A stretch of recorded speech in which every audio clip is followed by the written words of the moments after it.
What's going on, Browns fans? Welcome back to the Cleveland Pulse YouTube channel. I am your host, Justin Harold, and with me, as always, my co host, Jeff Santa. It's time. Week one of the NFL season starts tonight. We are recording this Thursday. Obviously, your Browns are not playing tonight, but week one, we're going to get into some predictions. We're going to get into some storylines. We're going to talk the depth chart. We're going to talk some injury report. But football is back, I'm people. so hype. I don't know if anyone's done fantasy football. I drafted two teams, my only two teams in fantasy football on Tuesday, so it clicked for me then. It honestly has been a very slow. It feels like one of the slowest off seasons. You're Um, telling me. People said it went by fast. I said, where y'all been living under a rock? yeah, I tried to focus on Cavs stuff while everything with the Browns is going on.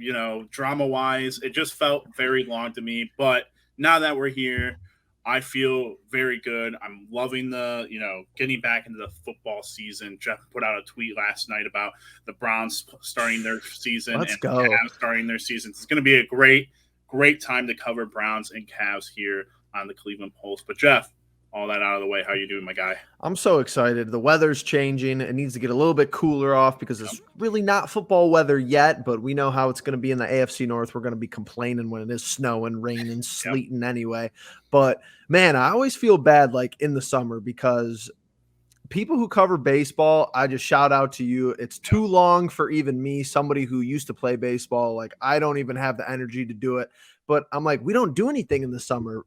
Out when NBA season ends, it's like now you're kind of in this Speculation. weird waiting period. We didn't really want to cover the Browns this offseason just because of everything that was going on. But I always remind myself, like the first week of September, we have almost 200 uploads on the channel, and they all come within like a 7-8 month period because it's Browns and then it's Cavs, and it's Browns and the Cavs is the best time of the year. I love the fall. The older I get, the fall is easily my favorite season.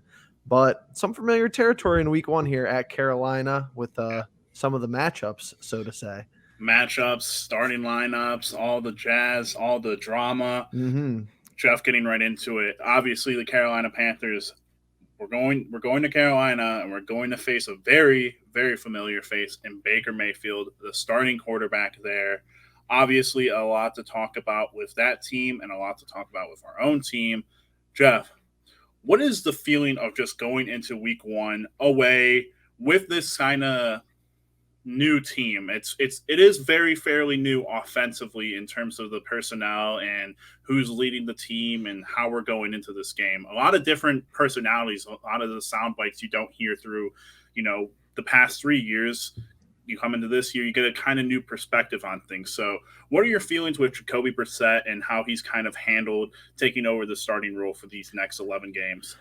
See, I'm not totally in love with it, but I think that it's reciprocated on both sides because I just don't think you're totally in love with the vibes if you're a Panthers fan. I think that the teams are very similar. Brissett, new quarterback for the Browns. Baker, new quarterback for the Panthers. So that's pretty much even. I think Brissett provides you, and I'm gonna try not call him Brisket. I'm gonna call him Brisket all season in our texts because that's just like when he was on other teams, I'm like Brisket. But I just think he's like the Kevin Stefanski quarterback. Like he's going to give you these 4 and 5 yard passes, which is going to have us coming up short on third downs. There's going to be a second down in like 5 or no. Excuse me. There's going to be like a third down and 5 where we run like a 4-yard play to Njoku and he's going to fall over and we're going to punt and I'm going to be upset about it. But that's just what I've expected. He's going to have like 205 yards, 67% completion percentage, 65%, and he's going to have maybe one touchdown. That's going to be his stat line. I could put my money on that right now and sleep well at night. Yeah. No, I think that's exactly right. And it's interesting that you talk about him and being kind of like a prototypical Kevin Stefanski quarterback. Hopefully. One thought I had, like, going into just this week is like, it's interesting that Case Keenum is no longer here. Like, they kind of did a whole quarterback reshuffling of the quarterback room when they brought in Deshaun. But I mean, yeah, you're right. With Keenum, you got exactly what you said You know, you got one touchdown in the Broncos game, and we went on to win those games through the running game. And I think And the that's a very Broncos, they were decent last year. It's like, can this Carolina team be decent? Okay, sure. But it's like, is Brissett going to give you a similar output as Keenum did in that game and we just lean on our running game? yeah. Perfect case scenario. Yeah, you kind of need to open up. You kind of have to hope that you have the lead to begin this game because it could be a different Great onset point. after two quarters and you get into halftime. So we're going to go onto the flip side, like you were saying, a very different team or a very different led team by quarterback Baker Mayfield for the Panthers. You know, they last year they go and they trade for Sam Darnold. Doesn't work out. This year they go and they trade for Baker Mayfield. Baker obviously coming off of the injury that we all know with his shoulder, and this offense, you know, I think besides having a pretty horrid offensive line, where I think the one thing they've been Mm-hmm. talking about the whole time is they've been shuffling dudes in and out of positions on the line for them. It's probably one of the worst offensive lines in the league, which is a great thing for the Browns because Great thing for us. obviously we have two of the best pass rushers in the game and not so great defensive tackles. So hopefully that kind of evens out in our favor. But when you look at their skill position, I mean, we already know Baker Mayfield. We've seen him when he's healthy. We've seen him when he's not healthy. You know, there's good and bad to be mixed around there. But then you go on to the running back, Christian McCaffrey, who, you know, I think we in a 2 years ago, had we have played a Carolina team, exact same roster, except we didn't have the same defensive pieces, I think I'd be way, way, way more afraid of Christian McCaffrey than what I am today. Thankfully, we went out and we got a guy named Jeremiah Owusu-Koramoah, who he showed exactly what we wanted him to show last year with guarding guy or you know covering guys and getting after guys like Lamar Jackson who are shifty and can get away from you very easily. Yep. So obviously you're still going to have to worry about him the most. Then you go on to the wide receivers. It's a pretty good wide receiving core. If you have paid attention to Carolina, obviously, like I said, Sam Darnold not the best quarterback. So doesn't give guys like DJ Moore, Robbie Anderson, Terrence Marshall Jr., who was a rookie last year but showed very good play last year at times, and Rashard Higgins, another name that we're very familiar with. Yep. That's no laughing matter. I think that's a team that you could really look at and say, hey, they're going to throw the ball a good chunk of the time, even if it means McCaffrey's coming out of the backfield. Yep. And that's a team that if you get up on them early, you can hopefully and expect to put Baker Mayfield into situations where he's going to turn that ball over, which I think is the key. I think the key is you got to get that early lead and you got to force them to put Baker Mayfield into the spotlight like he has been in many different times, and he's failed in it, and he has succeeded, but mainly I think as Browns fans, we know last year for sure he's definitely failed in those instances. So besides that, Jeff, what are you looking out for with this Carolina team? No, I think you're 100% correct. As far as both sides, whoever's playing from behind is going to be unlikely to win the ball game. That's just how it is. If Brissett has to make big time throws, we're going to be in trouble. If Baker has to make big time throws, they're likely to be in trouble. You obviously would think that he's more capable of making big time throws, but he's also more capable of making big time mistakes. So it's kind of it's a two-sided coin over there. The analysis of this game really could be one sentence, and it's JOK versus CMC. Just that's really how it is. Like if CMC goes off for 150, 175 all-purpose yards, I think you're hard-pressed to put this in the win column for the Cleveland Browns. But if JOK keeps them kind of under wraps, I think it's interesting that we're starting Walker over Phillips, which you would say, wow, how is that interesting? You know, Walker did end up being a captain, so you'd think he would be a starter. Not always how it works, but makes sense to me. And he's the sure tackler, it seems like. So as far as McCaffrey not breaking tackles and having a lot of, you know, yards after catch or yards after contact, I think that that's the right move. You're going to see a lot of Jacob Phillips anyway. I don't really know how much we're going to see of Taki. I guess you're going to play all of them. But I like the matchups, not to get out ahead of my skis here, but I like the matchups as far as put JOK on CMC as far as making sure we limit that offensive production. They're, like you said, their offensive line not very good. Our edges are, you know, world class, so to say, as advertised. Our D tackles suck, but that's fine. If if their center of their line sucks, then that's just even. And yeah, our cornerbacks are some of the best in the NFL. So throw Ward on DJ Moore, throw Newsome on Robbie Anderson. I think you got a good chance to limit, a huge offensive day from them, if that makes sense. Yeah, I think that's really the storyline. Of course, what you said about whichever team gets out in front is probably going to be the winner, and the team that's going to have to be fighting back is going to be the loser. But really, when you look at the tail of the tape, I think it's going to be more about this Browns defense versus this Carolina offense. And obviously, the storylines going into this game have been kind of dictated towards that on a level that we probably didn't really want it to be, with sound bites and whatnot. But when Jeff breaks it down like he did, obviously the wide receiving core that they have over there, pretty good. But our DB core over here is very good as well. Now, there is a little bit of injury report news to talk about. Greedy Williams, not seen during the open part of practice today. That is Thursday. But Jadeveon Clowney, who did not practice yesterday, was on the field. So it looks like, for the most part, everyone is going to be healthy for this game. The other talking point that we have about this is Jack Conklin, who suffered season-ending injury mid-season last year, has been participating for the past couple of practices. Will he start? Will they play him? Will they rush him back? Or will Chris Hubbard, who also was injured last year, who has been practicing at full capacity, make the start at right tackle? I think either way, that's kind of the beauty of the roster and the beauty of Bill Callahan. Thank the Lord he's been on our coaching staff as long as he has been, because it's like, it's kind of crazy to me. Conklin might make the start depending, just that injury. We thought it was like 15 months, and it happened like second half of the season last year, middle end. So regardless if he starts, I think we're going to be fine. Either if it's Hudson, Hubbard, whoever, it could be all three of them. Rotate them in and out if you don't want to, play them every single snap if you're worried. I know that that's not commonplace, but I think it's something you could do. More importantly, the off-season jump Jedrick Wills hopefully makes, I think that's going to be a huge talking point too. Yeah. The NFL is great at this, aren't they? Okay, Baker Mayfield playing the Browns week 1. But is it really like Baker versus Brissett kind of game? Not really. Like I said, it's more like JOK versus CMC versus Nick Chubb and Kareem Hunt. Who's going to rush the ball more? Who's going to, do the little things better? Who's going to be better coached is something that we could talk about as well, as far as Stefanski and Matt Rule, facing off. But I'm not really too concerned about our offensive line unless Conklin does start and he gets hurt like on the first series.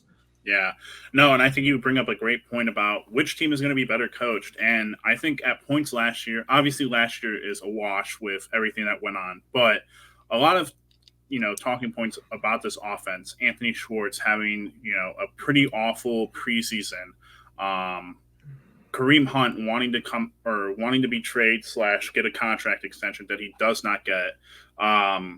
What is the game plan offensively for us? Are we just gonna, are we hopefully going to finally get that 30 plus touches between Kareem and hopefully Nick Chubb? Is Chubb gonna get, it's interesting, you watch guys like Jonathan Taylor, Derrick Henry get as many touches as they do, but it's one of those things where we complain that Chubb should always get more touches, but I kind of like the shelf life of having him long term instead of running him into the ground early on into his career. If you're truly of the mind that this season is still full go, still all or nothing basically, then I think you ride Chubb and Hunt as much as possible the first 11 games in the hopes that you could kind of back off when Watson comes back. Yeah, because absolutely. If you establish the run game too, then that opens up, play action, of course, when Watson comes back. But as far as week 1, Chubb, 100 rushing yards or more, I think is easily the top of my offensive checklist. Number 2 is just don't make Brissett throw when he doesn't need to. Like, I don't really want to see 1st and 10 passes. I don't want to see, 3rd and 2 passes, 3rd and 1 passes, 3rd and 1 weird jet sweep, weird stuff. Just keep it simple. If you want to get Anthony Schwartz's confidence up through getting him the ball in space, getting him on screens, however you want to do it, fine with me. By all means, go ahead and do that. But look for let's have Njoku score a touchdown. I want I was Njoku on the board with a touchdown as number 3 too, as far as offensive checklist. I was gonna say my biggest like hope for this game is that Njoku really like pops off after getting the number one Absolutely, tight end spot. I feel like we didn't even say Amari Cooper's name yet, and it's fine. I don't know that we're really going to have. And I could be completely wrong here, but I don't think until week 11 we're gonna have 100-yard receiving We've been receiver. used to it. Yeah, we've been used to it for sure, but I would really like to see like Njoku get like man, if he could get 70 yards in a touchdown, that would make me really happy. That would make Yep. me like be like, all right, he was worth not, of course he's not one game's not going to make it, but it would make paying him that much money and seeing that happen make me feel a lot better. But the other thing that I have a key on for this game, and I can't believe it's been a long time since I've ever wanted to say this, is I really hope we get to see Cade York Me too. rip some like 50+ yarders. I hope he gets at least 2 attempts and makes both of them, but like I could realistically see us getting into field position so many times and not being able to pick up a third down like you said, and Hmm. he has to pull Phil Dawson and kick like 4 field goals to win us this game. I think as far as the prediction goes, I was fully set on saying that he kicks a field goal kind of at the end of regulation to win the game, because I have it being like 24-21. I have it 21-17. 21-7, 2017, Well, I guess something that like means that. there's no field goals from us. Something like that, though. I I mean, was I was kind of like thinking this game is going to probably remind me a lot of the Ohio State Notre Dame game, where like hopefully. offensively you're not like super impressed with the offense as of right now, but the defense looks stellar. That's my biggest hope. In terms of going back to my Cade York thing, I guess I do have to like make it like 17, like 14, or like I don't know. No, you could get 20. I'll go 2014. I'll put like a little bit of 2014. I think yeah, it's going to be in that range, really. I don't see and either team scoring more than like 20, 27 points. yeah, I don't see that. But who knows? We've done these predictions and sometimes just been completely blown out of the water. But So true.